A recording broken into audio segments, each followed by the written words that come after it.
Samantala, umabot sa halos 18 oras ang traslasyon ng Poong Nazareno mula Quirino Grandstand hanggang Quiapo ngayong taon. Mas mabilis ito kumpara sa nakaraang taon. Marami din ang mga debotong nasaktan dahil sa siksikan ng mga tao. Para sa detalye, balitaan mo kami Julius Di Samburon.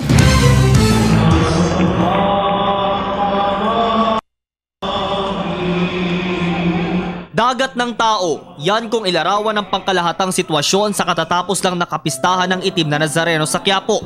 Hindi mo maiisip na parang alon ang mga itsura ng mga taong nakilahok sa naturang selebrasyon. Mabilis naman kumpara dati ang naging pag-usad ng prosesyon, pero bahagya ding natagalan ng imahen sa kadakaling madaanan nito gaya sa San Sebastian, Gonzalo Puyat hanggang Guzman.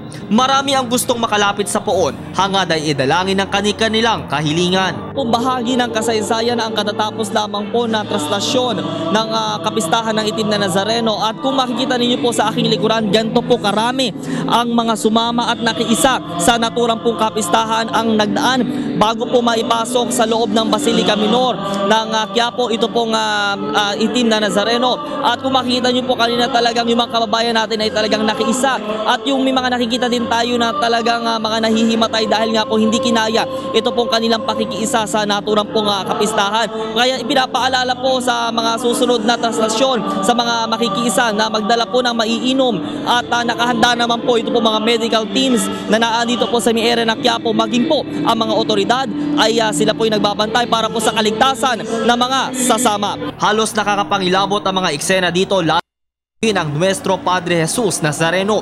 Itinaas at kinaway ang kanilang puting tuwalya. Mismo po ang inyong lingkod ay naranasan ding makasama at makiisa. Tunay nga mga Katoliko, napakatibay ng pananampalataya pagdating sa relihiyon, gaya ng nakapanayam ng PTV News. Umaga pa kami. Umaga pa kayo? 4 alas 4 madaling araw. Kuya, bakit parang taon-taon niyo po bang ginagawa? Oo, taon-taon. Dahil panata na namin to.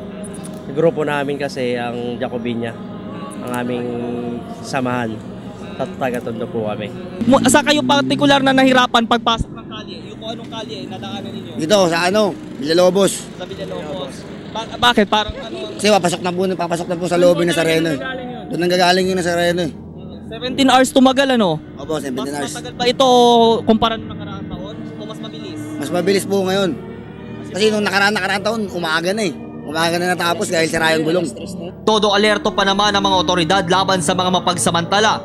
Dito sa medic post sa lugar, dinala ang mga nasusugatan at nahihimatay. Sa huling tala, nasa higit 20 na ang kanilang ginagamot. Walang pagsidlan ang tuwa ng nakikita sa bawat isa na nakasama sa pista. Ito ang kanilang panata. Panata na hindi nila tutuldukan at iaalay sa mahal na poong Nazareno.